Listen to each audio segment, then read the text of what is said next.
Hello बच्चों, स्वागत है आप सभी का आपके अपने चैनल गॉड क्लासेस पर। गॉड क्लासेस यानी मैथ्स भी एंड मस्ती भी। तो बच्चों, आज की जो क्लास है, आज हम करने वाले हैं सेट्स ऑन रिलेशन का नेक्स्ट पार्ट, जिसमें हम सीखेंगे आज इक्विवेलेंट सेट्स के बारे में। सीखेंगे क्या होता है equal set, subset, super set, power set, universal set, subset of real number and interval है सबसेट ऑफ आर। यानी जो एम एल अग्रवाल की आपकी एक्सरसाइज 5.2 है, उससे पहले का जितना भी बेसिक कंसेप्ट है वो सारा इस वीडियो में डिस्कस करेंगे। फिर नेक्स्ट वीडियो में इसकी एक्सरसाइज सॉल्व करेंगे और हर एक क्वेश्चन उसमें देखेंगे कि भाई आपको किस तरीके से सॉल्व करना है। लेकिन उसको करने के लिए पहले आप ये सारा बेसिक कंसेप्ट आप समझ लेंगे, तो उसके बाद अगर मैं कहूँ कि एक्सरसाइज के लिए आपको मेरी ज़रूरत नहीं पड़ेगी तो सही है। ठीक है, आप ये सारा कुछ समझ लेंगे तो एक्सरसाइज की क्वेश्चन आप बड़े आराम से कर लेंगे। बहुत सिंपल सिंपल क्वेश्चंस हैं। हाँ, लेकिन मैं फिर भी एक्सरसाइज की वीडियो बनाऊंगा, चिंता मत करो। उससे आप अपने आप को टैली कर लेना कि आपने कितना सही किया है, कितना आपने गलत किया है।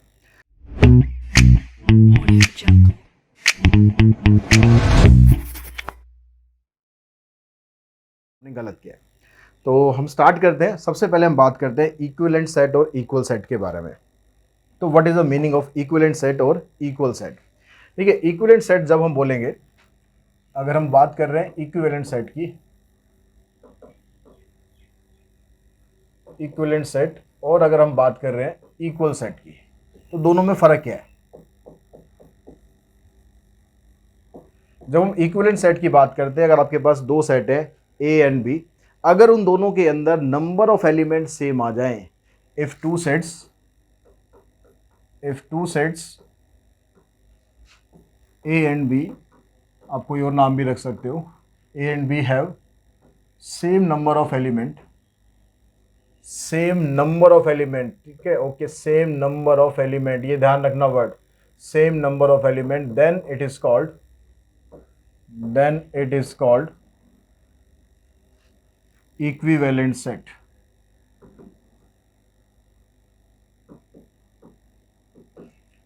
अगर कोई दो सेट है जिसके अंदर नंबर ऑफ एलिमेंट सेम आ जाए तो होएगा इक्विवेलेंट सेट। यानी अगर हम कहें कि cardinal number of A equals to cardinal number of B, यानी number of element in set A, number of element in set B, then it is called equivalent set and it is denoted bye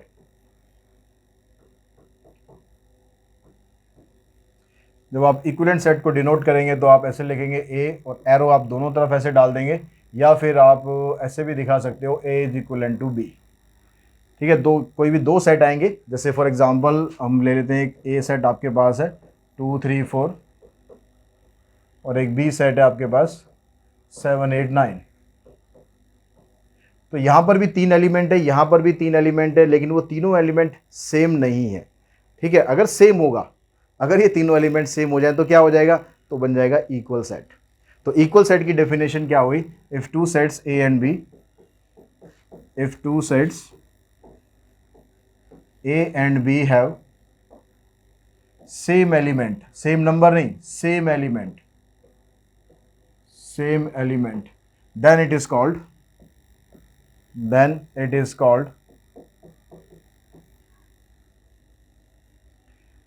equal sets and denoted by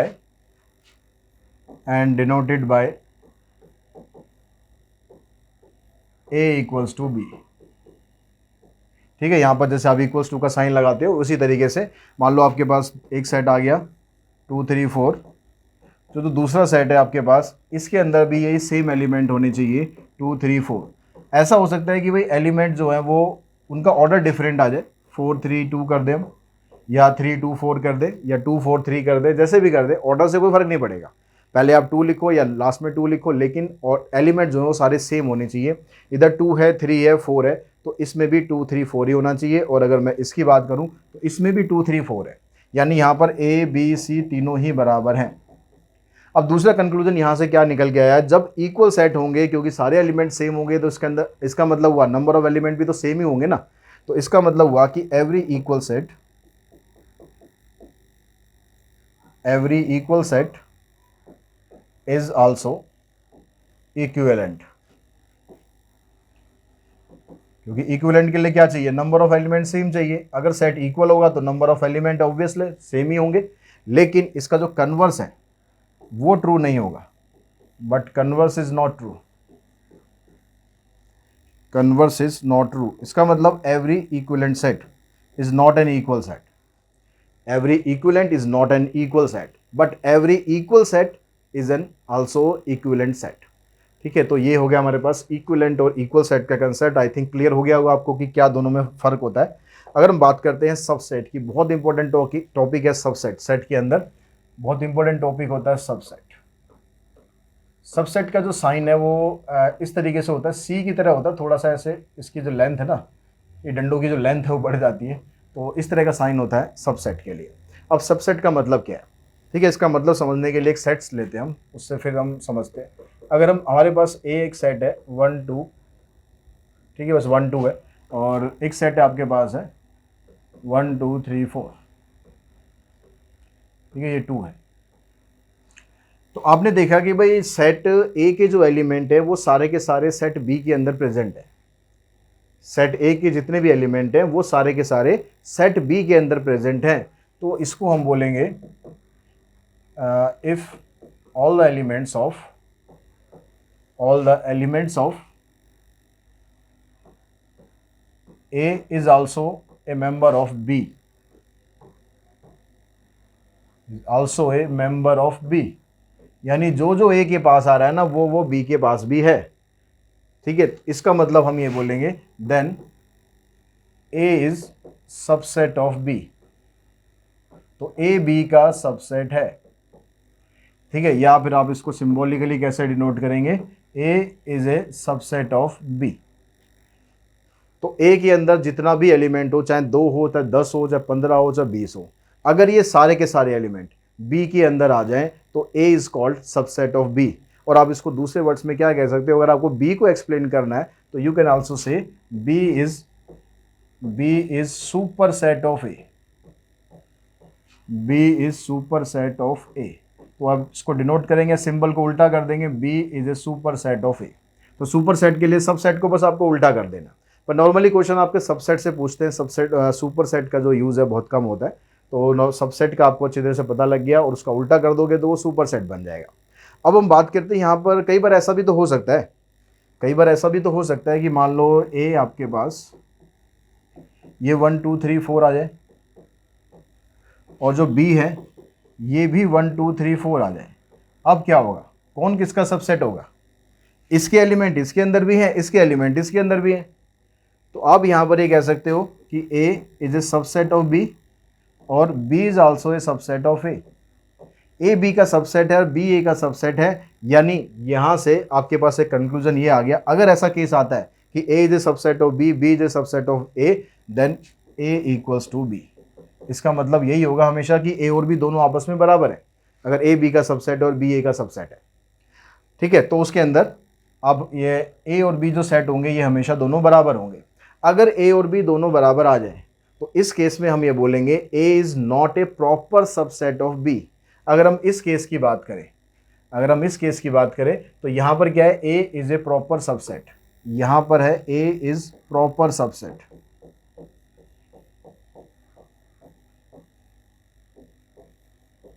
proper subset of B. लेकिन अगर हम इस case की बात करेंगे तो यहाँ पर A is not a proper subset, subset तो है लेकिन प्रॉपर सबसेट नहीं है, A is not proper subset of B.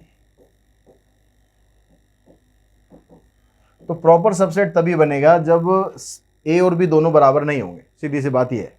अगर ए और बी दोनों बराबर आ गए तो प्रॉपर सबसेट कभी भी नहीं बनेगा। ठीक है, अभी जो सबसेट से रिलेटेड होते हैं इसकी कुछ प्रॉपर्टीज़ और होती हैं, वो आप अच्छी तरह से नोट कर लें, समझ लें। अगर हम सबसेट की बात करते हैं तो अगर आपके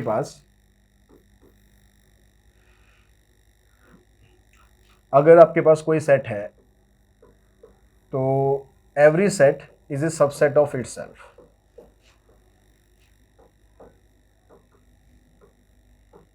कि हर एक सेट जो होता है ना वो अपने आप का खुद का सबसेट तो हो गई, क्योंकि उसके खुद के एलिमेंट खुद के अंदर तो आएंगे ही। तो अगर आप सिंबॉलिकली देखें तो A is also a subset of A या B is a subset of B, मतलब हर एक सेट अपना खुद का सबसेट जरूर होगा, लेकिन ये कभी भी प्रॉपर सबसेट नहीं होगा, but it is not a proper subset, क्योंकि दोनों के अंदर एलिमेंट सेम आ रहे।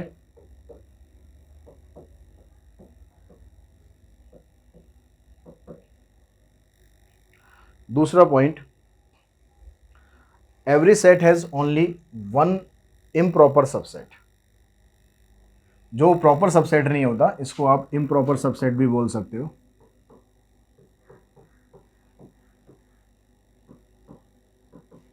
तो हम किसी भी सेट की हम बात करें, उसके आप जितने भी सबसेट बनाओगे, कैसे हम बनाएंगे वो भी हम आगे सीखेंगे। तो जब भी आप सबसेट बनाओगे, every set has only one improper subset.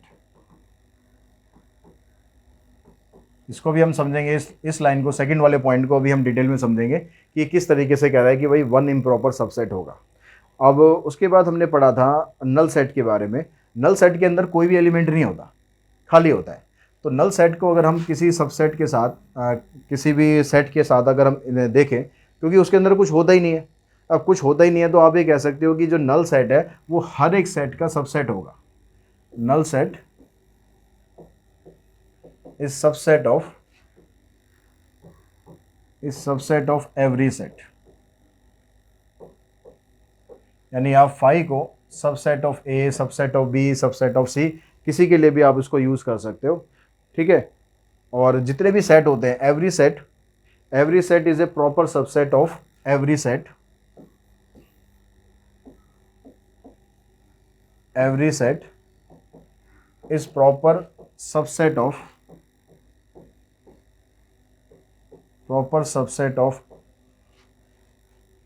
itself. Every set is proper subset of itself.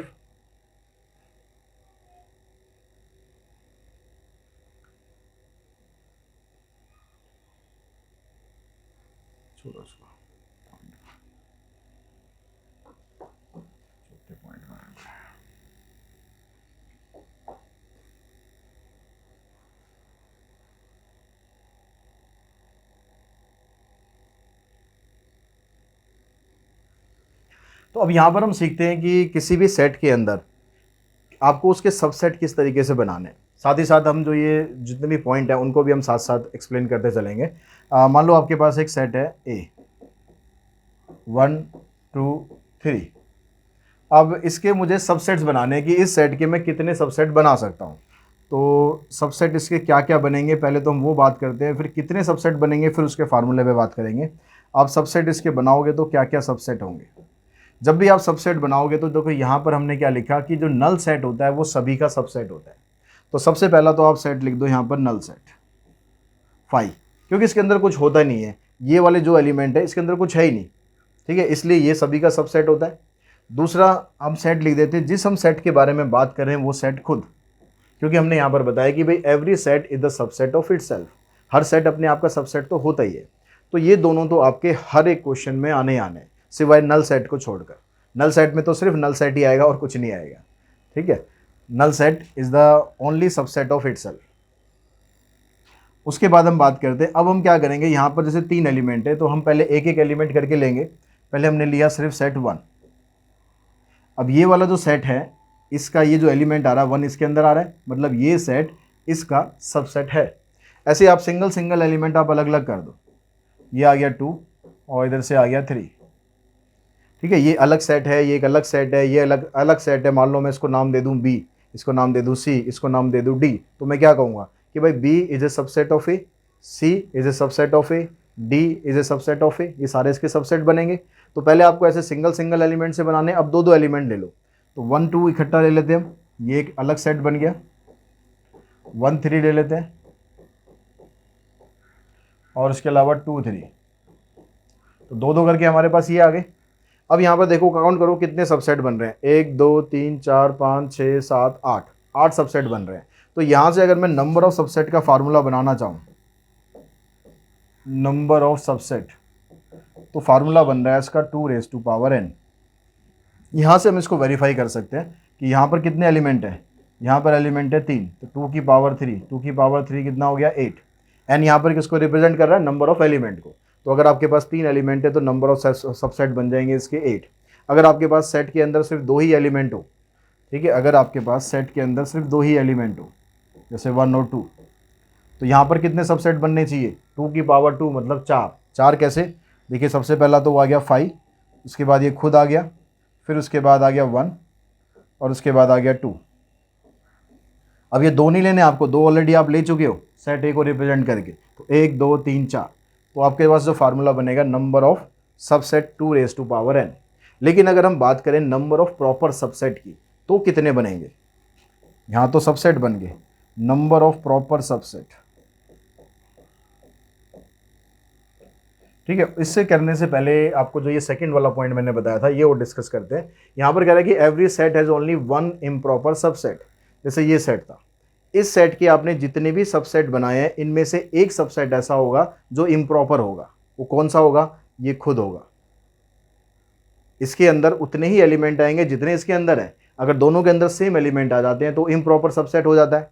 ऐसे यहाँ पर देखो, यहाँ पर है 1 2, तो जो सेट होता है वो खुद का सबसेट तो होता ही होता है, इसलिए वही जो सेट बनता है वो उसका इम्प्रॉपर सबसेट बनता है। बाकी के सारे प्रॉपर सबसेट है। अगर मैं 5 की बात करूं, ये इसका प्रॉपर सबसेट है, ये भी, ये भी, ये भी, ये बाकी सब प्रॉपर सबसेट है, क्योंकि इन सब के अंदर इससे कम एलिमेंट है। जब एलिमेंट दोनों के अंदर सेम हो जाएंगे तो वो बन जाएगा इम्प्रॉपर सबसेट।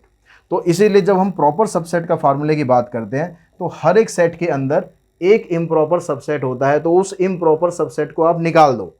तो आप क्या करोगे? सबसेट कितने बनेंगे? 2 की पावर n, उसमें से जो इम्प्रॉपर सबसेट है उसको कर दो माइनस, तो बाकी जो बचेगा वो कितने हो गए? प्रॉपर सबसेट हो गए ना। तो प्रॉपर सबसेट इसके बन जाएंगे कितने? 7, इसके कितने बन जाएंगे? 3। तो जब आपसे सिर्फ पूछा जाए नंबर ऑफ सबसेट तो फार्मूला यूज़ करना है 2n। जब आपसे पूछा जाए नंबर ऑफ प्रॉपर सबसेट तो फार्मूला यूज़ करना है 2n-1। तो ये हो गया हमारे पास सबसेट का पूरा कंसेप्ट। अब हम बात करते हैं पावर सेट की। तो पावर सेट के लिए भी हम सबसेट को ही यूज़ करेंगे। थोड़ा सा मैं ऐसे ऊपर कर देता हूँ। देखिए, बात करते हैं हम पावर सबसेट की। पावर सेट, पावर सेट क्या होता है? पावर सेट होता है collection of all subset of any set. अगर हम कोई भी एक सेट ले रहे हैं तो उसके जितने भी सबसेट आ रहे हैं उन सब का कलेक्शन होता है उसका पावर सेट। फॉर एग्जांपल, अगर हम यही वाला सेट लेते हैं 1 2 3, हमारे पास है 1 2 3, इसके सबसेट हमने बना लिए, ठीक है, ये इसके सबसेट है। तो ये जितने भी सबसेट हैं ये सारे के सारे एलिमेंट आप लिखोगे, इन सब का कलेक्शन करोगे, इन सब का कलेक्शन करेंगे तो ये क्या आ जाएगा आपके पास? 5, फिर ये सेट खुद, उसके बाद 1, उसके बाद 2, फिर 3, फिर दो दो एलिमेंट लेंगे ऐसे 1 2 1 3, उसके बाद आएगा 2 3। अब आपको क्या करना है? सारे एलिमेंट आपने लिख लिए, 1 2 3 4 5 6 7 8।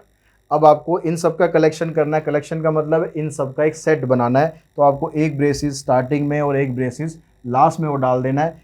ये ब्रेसेस लगाने के बाद आपके पास ये बन जाएगा पावर सेट ऑफ ए, और इसको डिनोट करेंगे पी ए से। अगर सेट बी होगा तो डिनोट कर देंगे पी बी, यानी पावर सेट ऑफ बी। सी होगा तो पावर सेट ऑफ सी।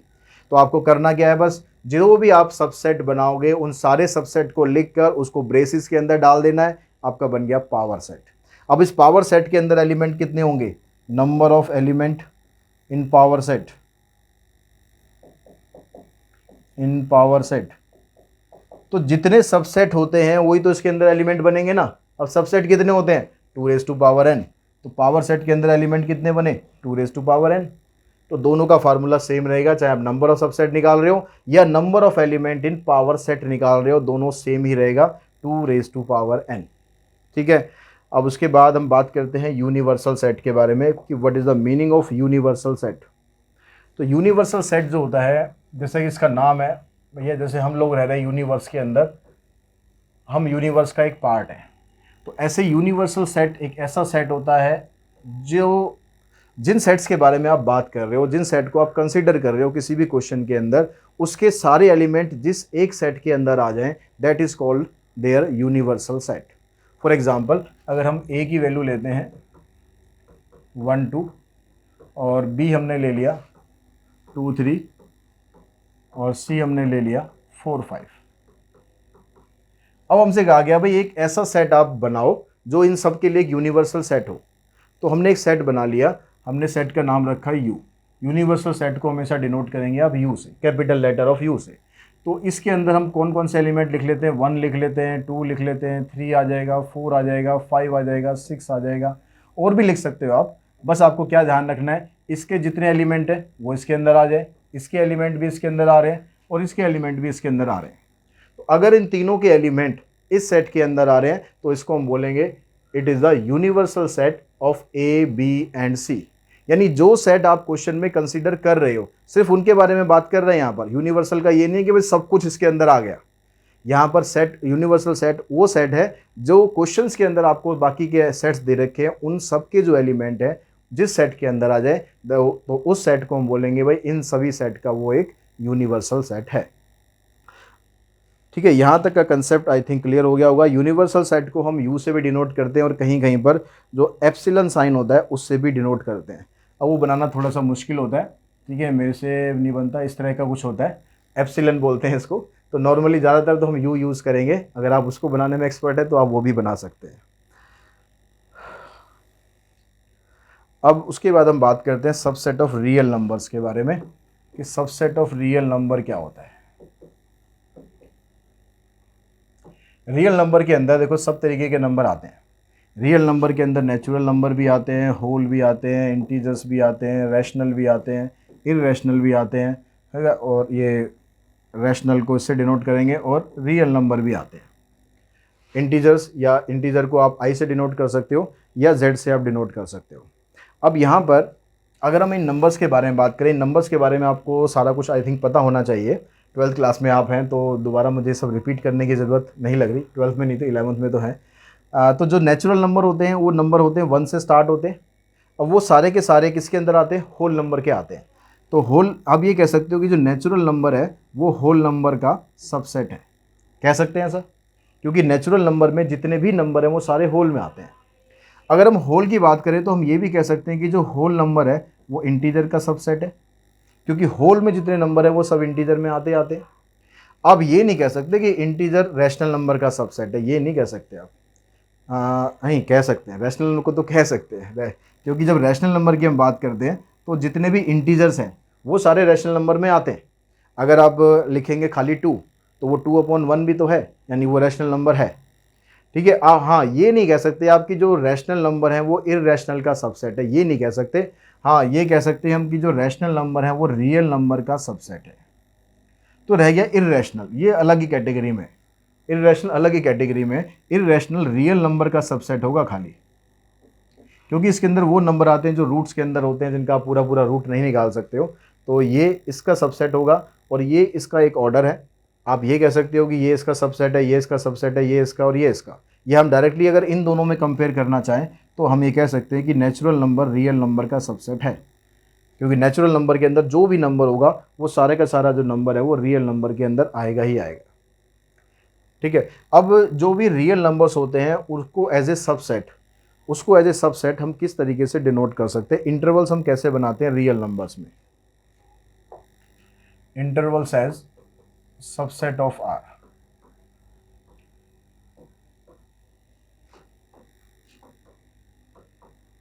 जब ये इंटरवल्स को हम लिखते हैं, देखो 3 तरीके आपके पास लिखने के आएंगे। पहली सिचुएशन क्या होगी, अगर मैं 2 रियल नंबर कंसीडर कर रहा हूँ ए और बी, तो मैं कहूँ कि भाई x की वैल्यू है वो a से लेकर b तक होगी, या फिर मैं कहूँ कि x की वैल्यू a से बड़ी होगी लेकिन b से छोटी होगी, या फिर एक सिचुएशन आएगी कि x की वैल्यू a से बड़ी होगी या इसके बराबर भी होगी लेकिन b से छोटी होगी, और एक सिचुएशन आएगी हमारे पास x की वैल्यू a से तो बड़ी है लेकिन b से छोटी होगी या इसके बराबर होगी। यानी जिस नंबर की मैं बात कर रहा हूँ x की, वो यहाँ पर पहली कंडीशन में क्या है, इसको रीड कैसे करना है, आपको बीच में से रीड करना है, x is greater than equals to a less than equals to b, यानी a से बड़ा होगा या उसके बराबर लेकिन b से छोटा होगा या उसके बराबर। तो इस चीज़ को जब आप नंबर लाइन पर रिप्रेजेंट करेंगे या इंटरवल में रिप्रेजेंट करेंगे तो कैसे रिप्रेजेंट करेंगे। फॉर एग्जांपल मैं यहाँ पर एक नंबर ले लेता हूँ ताकि आपको समझने में आसानी रहे। मैं बात कर रहा हूँ कि 2 से लेकर 4 तक के बीच में, इन दोनों के बीच में कौन कौन से रियल नंबर आएंगे। तो अगर आप इसको ऐसे लिखना चाहो कि 2 और 4 के बीच में 3 आ जाएगा, तो भाई सही नहीं है। वो 2 और 3 के बीच में आप सिर्फ क्या डिनोट कर रहे हो, वो या तो 3 नेचुरल नंबर हो सकता है, होल नंबर हो सकता है, इंटीजर हो सकता है, लेकिन रियल नंबर खाली 3 तो नहीं होगा ना, रियल नंबर तो बहुत सारे हो सकते हैं। 2 के बाद से आप रियल नंबर काउंट ही नहीं कर सकते कितने होंगे। अगर आप कहोगे 2.1 तो भाई 2.01 भी तो है ना, अगर आप कहोगे 2.01 तो 2.001 भी है, 2.001 भी नहीं हो सकता, उससे भी छोटा एक नंबर है 2.00001। तो रियल नंबर में आप नंबर फाइंड कर ही नहीं सकते हो, पॉसिबल ही नहीं है। तो इसको हम फिर लिखेंगे कैसे, अगर हमें x को एक्सप्लेन करना है तो हम उसको लिखेंगे कैसे। अब x को एक्सप्लेन करने के लिए हमारे पास जो नंबर है 2 से लेकर 4 तक है, तो जब आप इसको एज ए इंटरवल लिखेंगे, हमेशा ध्यान रखना जब भी रियल नंबर को आपको लिखना होगा ना, हमेशा एज ए इंटरवल लिखना है। कभी भी आप उसका आंसर ऐसे नहीं दे सकते कि x की वैल्यू 1 है 2 है 3, ऐसे दे ही नहीं सकते, क्योंकि रियल नंबर में बहुत सारे नंबर होते हैं, उसको आप एज ए इंटरवल लिखेंगे, ब्रैकेट में लिखेंगे। तो यहाँ पर कैसे लिखेंगे, यहाँ पर ब्रैकेट आएगी आपके ऐसे a और b, या आप नंबर्स को लेंगे तो ऐसे लिखेंगे 2 और 4। इसका मतलब क्या होता है कि आपने जो नंबर a है उसको भी इंक्लूड करा है, जो नंबर b है उसको भी इंक्लूड करा है, और उसके बीच के जितने भी नंबर है वो सब आपने इंक्लूड कर दिया। आप उसको फाइंड तो कर नहीं सकते, लेकिन आपने एज ए इंटरवल दिखा दिया, भाई इसके बीच में जो भी आ रहा है ना वो सब हमारा आंसर है, चाहे वो कुछ भी आ जाए। और इसी चीज़ को जब आप नंबर लाइन पर दिखाओगे तो हम कैसे दिखाएंगे, हम नंबर लाइन बनाएंगे। यहाँ पर मान लो a है और यहाँ पर b है, यहाँ पर ये जो मैं छोटे छोटे सर्कल लगा रहा हूँ इसको बोलते हैं नोड। तो जब ये वाला केस होगा, ये वाला केस का मतलब जब आपको a को भी काउंट करना है b को भी काउंट करना है, क्योंकि इक्वल्स टू का साइन है, मतलब आपको a को भी लेना है b को भी लेना है और उसके बीच की जो वैल्यूज है वो भी लेना है। तो हम क्या करेंगे, इसको हम सर्कल को कर देंगे डार्क, और इसके जो बीच वाला पोर्शन है इसको भी कर देंगे डार्क। ये हमारा सॉल्यूशन बनेगा a से लेकर b तक, उसमें a भी इंक्लूड हो गया और b भी इंक्लूड हो गया। इसको हम बोलते हैं क्लोज्ड इंटरवल। क्लोज इंटरवल भी बोल सकते हो आप, स्क्वायर ब्रैकेट भी बोल सकते हो, बहुत से बच्चे इसको स्क्वायर ब्रैकेट बोलते हैं।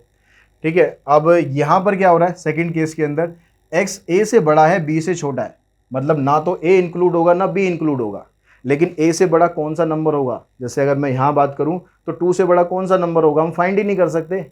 बहुत सारे नंबर है जो 2 से बड़े हो सकते हैं, आप फाइंड ही नहीं कर सकते कोई एक नंबर। तो इसको हम ब्रैकेट में ऐसे लिखेंगे 2 से लेकर अगर मैं इसकी बात करूं तो a से लेकर b तक, ठीक है, a से लेकर b तक, और अगर नंबर्स को लिखेंगे ऐसे 2 से लेकर 4 तक।